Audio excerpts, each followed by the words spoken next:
আজকে আমরা নিয়ে এসেছি রেলওয়ে এনটিপিসি পিওয়াইকিউ সিরিজ, যেখানে আমাদের এনটিপিসি পিওয়াইকিউ সিরিজের জিকে জিকে এবং ওয়ান লাইনার হবে।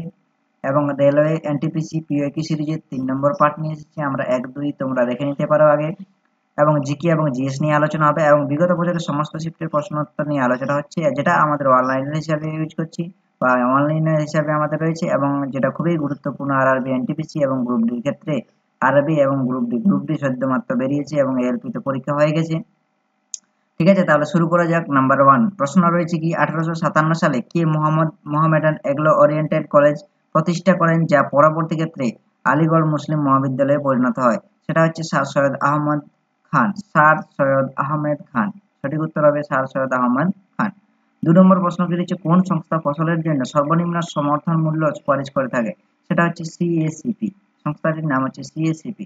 3 নম্বর প্রশ্ন রয়েছে, জাতিসংঘের নিরাপত্তা পরিষদের অস্থায়ী সদস্যদের মেয়াদ কত বছর? অস্থায়ী সদস্যদের মেয়াদ হচ্ছে 2 বছর। নেক্সট প্রশ্ন পরে কি রয়েছে, যে গান্ধী স্মৃতি এবং ও দর্শন সমিতি জিএসডিএস কবে গঠিত হয়? সেপ্টেম্বর 1984 সালে।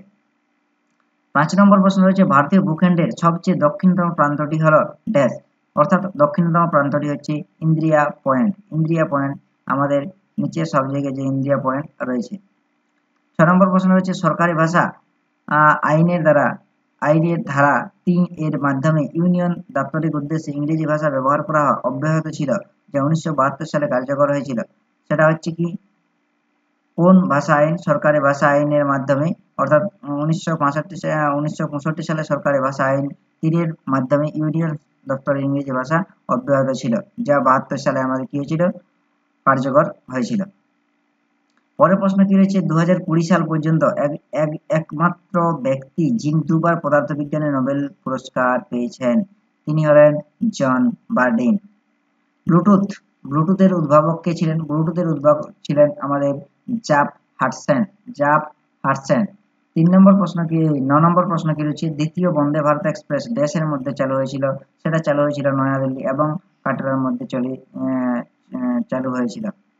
অ্যাংলো ইন্ডিয়ান সম্প্রদায় থেকে লোকসভার ভারতের রাষ্ট্রপতি কতজন সদস্য মনোনীত করেন? অ্যাংলো ইন্ডিয়ান সম্প্রদায় থেকে, অর্থাৎ অ্যাংলো ইন্ডিয়ান থেকে আমাদের কতজন?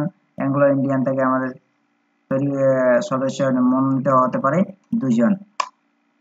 পরের প্রশ্ন রয়েছে 11 নম্বর প্রশ্ন, ড্যাশ গ্যাসকে মহৎ গ্যাস বলা হয় বা বিরল গ্যাস বলা হয়?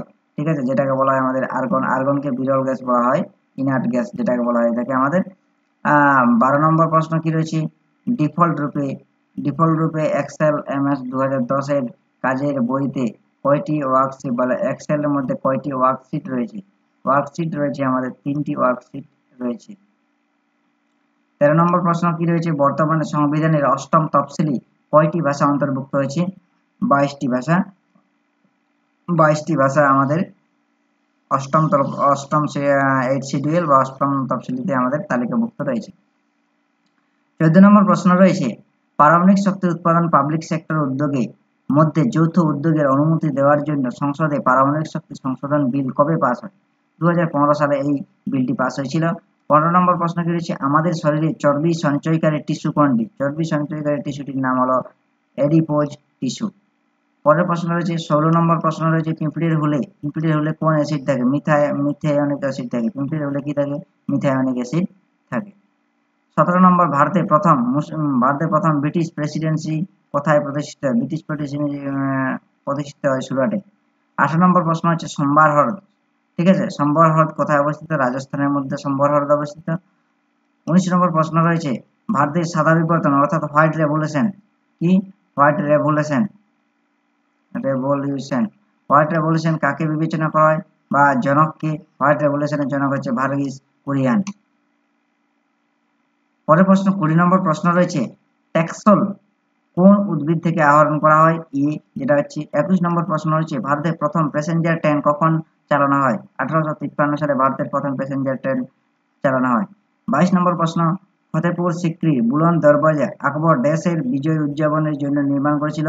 গুজরাট বিজয় উদযাপনের জন্য আকবর গুজরাটের বিজয় উদযাপনের জন্য নির্মাণ করেছিল। 23 নম্বর প্রশ্ন কি রয়েছে? 23 নম্বর প্রশ্ন রয়েছে, নভেম্বর 2020 পর্যন্ত ভারতের কতগুলি পারমাণবিক শক্তি ছিল? মোটমাট পারমাণবিক চুল্লির সংখ্যা ছিল 22টি। 24 নম্বর প্রশ্ন, দিল্লির জামা মসজিদ দিল্লির জামা মসজিদ নির্মাণ কাজ শেষ হয় কোন সালে? নির্মাণ কাজ শেষ হয়েছিল 1656 সালে। 25 নম্বর প্রশ্ন, জিস্যাট 31 হলো একটি ড্যাশ। এটাই জিস্যাট হচ্ছে আমাদের কি টেলিকমিউনিকেশন স্যাটেলাইট। 26 নম্বর প্রশ্ন হচ্ছে 2020 সালের নভেম্বর ভারতে একটি নতুন হাইকোর্ট নির্মিত হয়েছে অমরাবতীতে। 27 নম্বর প্রশ্ন, টেলিকম ক্ষেত্রে আইএসপি এর পূর্ণ নাম হচ্ছে ইন্টারনেট সেবা প্রদানকারী, অর্থাৎ ইন্টারনেট সার্ভিস প্রোভাইডার। পরের প্রশ্ন রয়েছে, রিজার্ভ ব্যাংক অফ ইন্ডিয়া কবে প্রতিষ্ঠিত হয়? রিজার্ভ ব্যাংক অফ ইন্ডিয়া প্রতিষ্ঠিত হয় এপ্রিলের 1935 সালে। 29 নম্বর প্রশ্ন, স্বচ্ছ সর্বেক্ষণ 2020 অনুযায়ী ভারতের সবচেয়ে পরিচ্ছন্ন শহর কোনটি? ঠিক আছে, শহর শ্রেণীর মধ্যে যেখানে 10 লাখের বেশি জনসংখ্যা, যেখানে হচ্ছে আমাদের ইন্দোর আমাদের স্বচ্ছ সার্ভে অনুসারে দেখা যায় সবচেয়ে পরিচ্ছন্ন শহর হিসাবে পরিচিতি লাভ করেছে ইন্দোর। 30 নম্বর প্রশ্ন রয়েছে কি, নিউটনের প্রথম সূত্রের অপর নাম কি? প্রথম সূত্রের জড়তা সূত্র বলা হয় বা জাড্য সূত্র বলা হয়, জাড্য বা জড়তা। ঠিক আছে। পরের 31 নম্বর প্রশ্ন, 2021 সালে আদমশুমারি অনুসারে ভারতের লিঙ্গ অনুপাত কত? লিঙ্গ অনুপাত ছিল 946 পার 1000 জন, প্রতি 1000 জনে 940 জন। বিশিষ্ট সমাজ সংস্কারক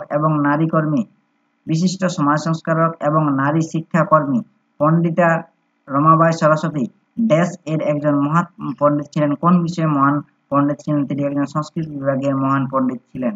33 নম্বর প্রশ্ন হচ্ছে, ইউনিসেফের সদর দপ্তর কোথায়? ইউনিসেফের সদর দপ্তর হচ্ছে নিউ ইয়র্ক। পরের প্রশ্ন, গান্ধীর পরে ভারত, ঠিক আছে, আখ্যায়ের ইতিহাসে কে লিখেছিলেন? রামচন্দ্র গুহ। 35 নম্বর প্রশ্ন করেছে, কে 9 ডটস পুরস্কার 2019 জিতেছে? অ্যানি জায়দি। 36 নম্বর প্রশ্ন, ভারতের আভ্যন্তরীণ জলপথ কর্তৃপক্ষের মতে ভারতের নৌযানযোগ্য আভ্যন্তরীণ জলপথের আনুমানিক মোট দৈর্ঘ্য কত? 14,500 কিলোমিটার বা কিমি। 37 নম্বর প্রশ্ন রয়েছে, বিনামূল্যে এবং বাধ্যতামূলক শিক্ষার অধিকার আইনটি সংসদ কর্তৃক সংসদে পাস হয় 2009 সালে। 38 নম্বর প্রশ্ন, যে আইনটি বিধবাদের পুনর্বিবাহের অনুমতি দেয় সেই বছর পাস হয়েছিল, মানে যে বছর পাস হয়েছিল সেটা হচ্ছে 1856 সালে, হিন্দু বিধি বিবাহের পুনর্বিবাহ আইন, যেটা নামে পরিচিত। 39 নম্বর কি রয়েছে, সুশীল কুমার অলিম্পিক পদক জিতেছেন কোন সালে, কোন ক্ষেত্রে পদক জিতেছেন? কুস্তি ক্ষেত্রে, আমাদের কুস্তি বিভাগে আমাদের পদক জয় করেছেন।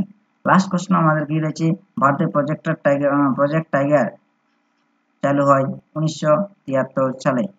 আমাদের আজকের এই সেটের 4 তারিখের 4 জানুয়ারির যে ইভিনিং শিফটের প্রশ্ন ছিল সেগুলো আমাদের সমাপ্ত হলো।